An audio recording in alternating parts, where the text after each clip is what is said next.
ekonomiya. Dito tayo sa magiging State of the Nation address ng Pangulong Bongbong Marcos. Sa tingin niyo po, mahirap para sa kanya para pabanguhin yung kanyang pamumuno, especially napakarami pong mga problema ngayon na kinakaharap ang ating bansa, ang kanyang administrasyon. Sir Lito. Actually, napakahirap, no? Kasi nga, siguro nasabi na ni economist Cora Guidotte, masyado nang tight yung fiscal space natin no? Unang-una, taas ang presyo ng langis. Hindi naman tumitigil yung giyera sa Iran at saka sa Middle East, no? Pagkatapos, napakalaki ng ating utang, no? Kaya napakahirap ka nang gumalaw kung ikaw ang presidente ng Pilipinas o ikaw ang nasa pamahalaan, no? Para maibsan mo ang kahirapan ng taong bayan. So let's talk about positive naman. So ano naman yung the greatest political achievement ni BBM since 2022 up to the present ngayon? Kung meron man. Dito. Kung meron man. Political achievement. Kung para sa sarili niya, political ang isang dating presidente ng Pilipinas, tinapon niya sa The Hague. If you will consider that as an achievement. Kasi para sa kabutihan niya yun, pero hindi sa kabutihan ng taong bayan. Yung impeachment trial ni Vice President Sara Duterte. Remember, we started off with a very great, very promising unity. You know, yung unity team na silang dalawa, yung Solid North, Solid South, nagsama. Very popular ang dating presidente, si Pangulong Duterte. Ang anak niya ang siyang nakatambal ni Bongbong Marcos at yun ang naging dahilan kung bakit siya nanalo. Kung sana tuloy-tuloy yung unity na yon, medyo umasenso naman siguro ang Pilipinas. Ang problema, sila mismo ang sumira ng unity Hindi naman si Inday Sara ang sumira ng unity. So, inapi nila ang mga Duterte. Ayan na nangyari, no? And on top of that, binalasubas nilang masyadong ekonomiya natin no? Yun dapat na gagastahin sa inilagay ulto, no? So, yeah, itong problema ngayon natin na hindi nila maintindihan kung anong gagawin. Kaya, hindi ko maintindihan kung anong pangako na naman, bagong pangako na naman ang sasabihin ni Pangulong BBM ngayong ika-5 SONA niya. Yung penultimate SONA na ito. Actually, yung SONA sa susunod na taon, yung last SONA niya, baliwala na yun That's pamamaalam na yan. Because by then, ang iniintindi na ng tao kung sino ang susunod na presidente. No? So, speaking of Inday Sara, ano yung political impact sa impeachment trial against BP Inday? Okay, the problem of the impeachment trial on top of what has been happening since they kidnapped the former president is masyado ng polarized ang bansa, no? To put it in more colorful words, parang nahati ang bansa between the DDS, the Duterte supporters, and the Duterte haters, yung die-hard Duterte haters. Kasama na dyan yung mga pinklawan, kasama na yung mga kaliwa, at of course, directed by the government itself, no? So ayan ang nangyari. Imbis na nagkasundo-sundo tayo, the political fallout is such that it impacts upon the economy. It impacts upon every single Filipino's life.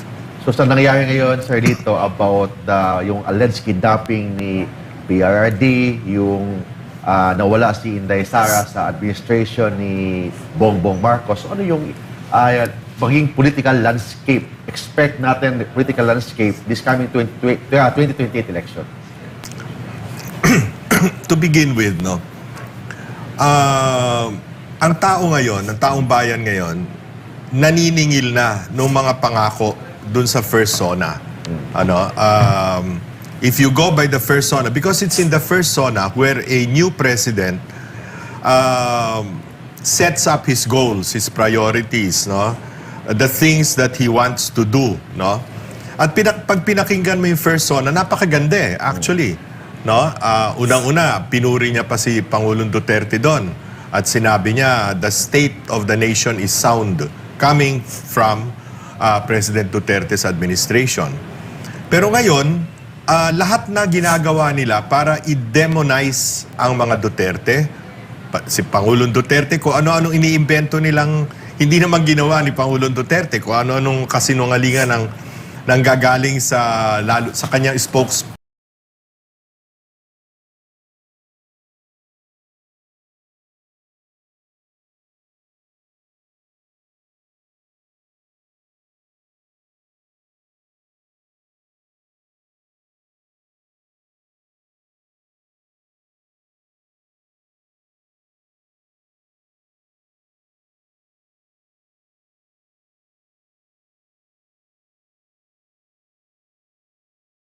May dating ba yan sa mga foreign investors na, oy, maglalaga ka ko dyan ng puhunan sa natitirang 2 years?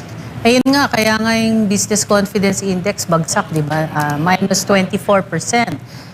Nung Abril, mas malaki pa, minus 30-something%. Eh. So, medyo, I've never seen these numbers before, no? Pagdating sa confidence ng mga investors. Tsaka matagal din talaga ako nakipagsalamuha sa mga foreign investors. Ang problema talaga, they put a lot of weight on good governance.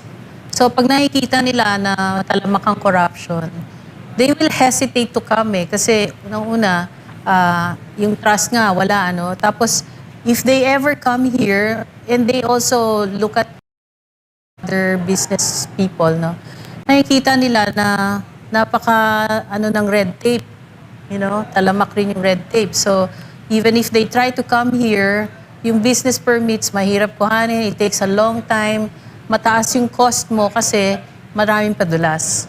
Okay? Dumadagdag yan sa inflation, sa interest rates, at saka sa weaker business people. Nakikita nila na napaka ng red tape, talamak rin yung red tape. So even if they try to come here, yung business permits, mahirap kuhanin, it takes a long time, mataas yung cost mo kasi maraming padulas. Okay. Dumadagdag yan sa inflation, sa interest rates, at saka sa weak peso. So, kumbaga, yung cost of doing business in the Philippines is higher because of corruption. So, yan, affected tuloy. Bagsak ang foreign investments mo in April by 60%. Almost 60%. So, grabe yan talaga. Opo. Ma'am Cora, nababanggit nyo yung mga numero. Record-breaking tayo. Meron tayong 18.55 trillion pesos na utang. Meron din tayong mataas na piso kontra dolyar. Baka sabihin naman nila na apektado tayo sa gulo dyan sa gitnang silangan. Maaring gawing rason. Pero kaibahan ng ginagawa ng Marcos administration, compare dito na lang, hindi na tayo lalayo sa mga Southeast Asian nation. Yeah. Actually, kung titingnan mo, hindi nila pwedeng gamitin yung oil prices as a reason kasi yung first quarter na 2.8% growth, wala pang crisis nun eh. Nangyari lang yung crisis towards the end of March. So most of the first quarter, talagang it was internal, walang external factor. Ano nga ba yung tanong mo? Isa? Yung yung utang and yung mismong yung 61 pesos na tayo ngayon ang dollar versus sa peso. So mahihirapan ng bumalik yung piso, kasi ngayon mahina nga yung investments, tapos yung exports mo, paano mag-i-improve yung exports? Tinaasan pa yung tarifa. Talaga, as Mr. Banayo said, na ano kaya sasabihin ni BBM sa zona niya? Kasi napakahirap nang i-justify yung mga nangyayari ngayon unless gagawa siya ng rainbow promises na naman, Opo. At pero pinagmalaki niya ilang weeks nang nakalilipas na umabot na tayo sa upper middle income. Pero lang yun simple average. So yung upper middle income ng World Bank is gross national income divided by the population. So walang granular analysis yun. So pag tinignan mo yung lower and upper middle income, nagkakaroon ng concentration doon. So yung concentration of wealth na dito sa high income, yung poverty rate ng lower income, lumiliit yung middle income mo. So kaya akala nila lumalaki yung economy. Hindi, actually, yung middle income mo na si squeeze, tapos dumadami yung low income, tapos yung wealth concentration nandito lang sa top tier mo. Because of corruption, tsaka yun nga, yung napakataas ng mga tax rates ngayon di ba? So, Opo. Balikan ko lang si Sir Lito. Sir Lito, sa SONA ng Pangulo, ngayon pong araw na ito, tingin mo kakagatin agad ng mga Pilipino? Kasi sa nakalipas na mga apat niya na SONA, ang dami talaga niyang pangako. Meron pa siyang mga bibigat na mga binitawan nun. No? Una, bago pa yung mahiya naman kayo, pinagmalaki niya yung 5,500 na mga flood control projects. Now, after isang taon, sabi niya, mahiya naman na kayo. Sa tingin mo, makakalimutan ng taong bayan ito? Paano kaya ipipihit ni PBBM ito na ano ba? Or hindi niya maiiwasan yung mga nababanggit sa mga nakalipas din niya na SONA? Siguro, Admar, pare, ma-explain natin na mabuti yan. No? Tunghayan natin yung kanyang first SONA. Sabi niya doon, and I'm quoting from his speech, "In terms of the economy, we will implement sound fiscal management. Expenditure priorities will be realigned and spending efficiency will be improved to immediately address the effects of COVID-19 and also prepare for future shocks." grabe lahat. Madaling salita, ang pangako, aayusin ang gastos ng pamahalaan at ipaprioritize ng maayos ang spending. Pero ano nangyari? Di ba? Baliktad. Ngayon, ang susunod na budget natin, according to DBM, 7.2 trillion. That is 600 billion higher than last year, which was 540 billion higher than 2024. So, pataas ang gastos. Ang problema, hindi naman tumataas ang ating revenues. Tinatawag na fiscal space, panipis ng panipis. Despite the fact na meron tayong COVID-19, 2 taong lockdown, nagtapos ang administrasyon ni Pangulong Duterte na 59% ang debt to GDP ratio natin. Ibig sabihin, pag kinompare mo yung GDP natin sa ating utang, 59% of GDP lamang ang utang. Ngayon 66% na eh. At pataas pa dahil sa nangyayari nga, ano? Dahil halimbawa, 1/3 ng utang natin na 18.55 trillion according to Ma'am Cora, no? 1/3 niyan is foreign debt. 2/3 is domestic debt. Yung 1/3 na debt, pagbabayaran mo yon, kinompute mo sa 58 pesos, ngayon 61.85 na. Di tumaas ka na. 385 na itataas ang babayaran mo dahil ang income naman ng gobyerno, pesos, hindi naman dolyar. No? Pagkatapos, nangako siya na ang poverty rate, single digit na raw tayo by 2028. My God. Yung huling SWS survey ng self-rated poverty, 52% of all Filipino households claim that they are poor. 52%, no? So, wala eh. Kung isusuma total nga natin para lang for the benefit of yung ordinaryong mamamayan na nakikinig sa atin, itong gobyernong ito is overspending, overtaxing, overborrowing. And why are we overspending, overtaxing, and overborrowing? Because government is overstealing, no? So, yan, sobra ang gastos, sobra ang pagbubuwis, sobra ang utang, dahil sobrang kawat, sobrang nakaw, no? Kaya yan ang state of the nation talaga kung tutuusin mo. So, Sir Lito, paano kaya i-manage ng ating government yung tinatawag na political disagreements while governance? Paano mong Attorney Mark, Balikan paano natin mong ipapatch up pa yung ating polarization ng ating society kung ganyang patuloy mong sinisiraan si Vice President Inday Sara, no? At bagamat malinaw na malinaw sa mga trust rating as well as approval rating, napakataas ng kay Inday Sara, samantalang mababa comparatively si Presidente Marcos. So, paano mo pang aayusin yan? Wala na, ang ayusan yan 2028 na. Pag ang taong bayan na ang siyang nag-decide kung sino ang susunod na So presidente. yung gulo po dito pala, Sir Lito, hanggang 2028 na Tuloy-tuloy. wala nang pag-asang magkabalikan. Wala na. Tuloy-tuloy na ito. Kaya nga nakakalungkot dahil wala eh. Pag ganitong awayan ng awayan, no?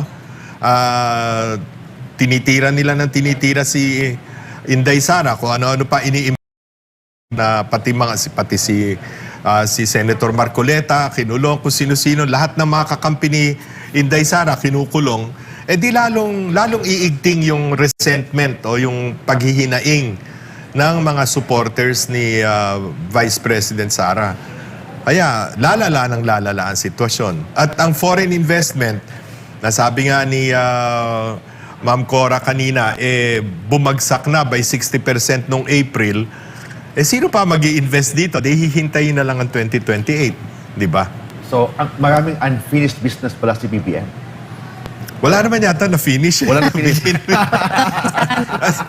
Kung kasing laki ng utang natin, yung utang din niya na dapat gawin, trabaho, Sir Lito? Yung utang niya sa taong bayan, sobra-sobra. At mabuti na nga lang at marami tayong OFW. Yun ang sumasalba sa ekonomiya natin eh. Kung walang OFW, Diyos ko, anong natin, ang manufacturing industry nakaliit. Ang agricultural performance, can you imagine, in a country which used to pride itself as an agricultural powerhouse, bagsak na bagsak. Ang importation natin ng bigas ngayong taong ito, according to the US Department of Agriculture, will be 6 million tons. No? 6 million tons. Nung panahon ni Pangulong GMA, that was 2 million tons. Napakataas na nung 2 million tons. Na nung panahon ni Pinoy, nagawa naming 860,000 tons lamang. No? Ngayon, 6 million tons. Paano pa yung mga farmers natin? Lahat na lang inaangkat na natin. Pati gulay, inaangkat natin. Baboy, inaangkat natin. Isda, pati galunggong, ini-import na natin. Hindi ko maintindihan kung anong mismanagement ang ginawa nila. Opo. Ma'am Cora, baka may maidagdag ka doon sa utang natin? Actually, yan ang sa akin pinakamalaking worry kasi yung utang na yan may pangmatagalang effect yung population. No? Kasi kaya binabalikat ko parati yung tatay ni BBM kasi nung time na yun, nung naging presidente si Marcos Sr., 5 years old pa lang ako. Nung nakalabas tayo sa IMF program, I was already in my 40s. Okay? So, ibig sabihin, nung nakalap niya yung utang, 21 years, took another 20 years para mabayaran yung inutang ng tatay. So ngayon, itong anak, mas malaki pa yung inutang kasi yung inutang ng tatay is over 360 billion pesos. No? Si BBM, in his 4 years, utang na yan ng 5.8 trillion pesos. Ganyan nakalaki. Yung 5.8 trillion can build 3.6 million homes that are worth 1.5 million per home. No? So, ganun kalaki yun. So, ngayon, ano ibig sabihin yan? Kada Pilipino ngayon, meron ng 161,000 pesos. So, hindi pa pinapanganak, nasa tiyan pa lang, may utang na yan. Ganun ka na. Lumalaki yung utang natin ngayon, on the average, by 10%. Ang economy natin is only growing by 5%, tapos pababa pa yung trajectory. So, ibig sabihin yan, pahina ng pahina yung ating economy habang tumataas ang utang. So, ilang generation na naman ang mangyayari niyan sa pagbayad ng utang. Kasi ako naranasan ko yan eh. 20 years of my life, nagbabayad tayo ng utang sa IMF. Opo. Siguro bilang panghuli na lang, no? Masarap pa sana makipagtalakayan. Pero last message na lang or baka may hindi kami naitanong na pwede niyong banggitin po, Sir Lito. Parang napakahirap kasing na magbigay ng positive statements at this point in time in our national life, no? Ano ang pwedeng gawin? Walang masyadong fiscal space na ine-explain nga ni Ma'am Cora kanina para pondohan ng gobyerno ang infrastructure na kailangan para makapag-employ ng maraming tao at miski na papano umusad ang ekonomiya. Wala ka ng fiscal space, no? Yun nga mga projects na iniwan ni Pangulong Duterte, katulad ng subway project sa Metro Manila. Dahil inilipat ang pera sa flood control, dati 2028 tapos na yan. Ngayon 2034 aabutin. So yung susunod pang presidente, no, 2034 pa makikinabang. Yung railway project natin, na napaka-importante. Sinabi rin niya ni BBM doon sa kanyang unang zona. Ano nangyari? Nakatenga. Walang kilos. Kasi nga nalipat sa mga corruption prone na flood control at infrastructure projects ng DPWH at pang ahensya. No? So, para sa akin, kung talagang gusto ni BBM na magkaroon siya miski na papano ng kaunting legacy na maipagmamalaki niya, tuunan niya ng totohanang pansin yung corruption sa natitirang 2 taon ng kanyang administrasyon. Ipakulong ang dapat ipakulong, usigin ang dapat usigin, kay kamag-anak niya, kay sino paman. No? Kasi yan na lamang siguro ang makapagbibigay ng konting consolation, consuelo para sa taong bayan, ano? Na at least may mga makukulong, merong mga mauusig. Other than that, wala na ako nakikita. Opo. Ma'am Cora? Alam mo yung report card niya sa economic performance, lumabas na yung katotohanan eh. Kasi noong 2020, fourth quarter 2025 at saka first quarter, nakita na talaga ng ekonomiya, hindi dahil sa external factors, kundi dahil sa corruption at lack of confidence, no? So, napakaliit na nung kukunti na lang ang option si Presidente, no? Dahil lumabas na talaga lahat eh. Hindi na siya pwede magtago. Tsaka ano pang sasabihin niya ngayon? So, ang option niya, if he decides to stay in power, magtino nga siya, as what Sir Lito said, no? So, magtino ang gobyerno, restore fiscal discipline, require accountability, no? At provide jobs. Pero kung hindi niya kaya yun, I think the best option for his redemption, or kung may natitira pa mang survivability, no, is to step down, di ba? Kasi ano pang pwede niyang gawin at this point, kung napakaliit na nga nung kanyang fiscal space. Yun. Maraming salamat. Nakasama po natin na dito sa ating programa sina political analyst at ang ekonomistang si Cora Guidote po, mga kapartner, no? At alas 4 po ang State of the Nation address ni Pangulong Bongbong Marcos Jr.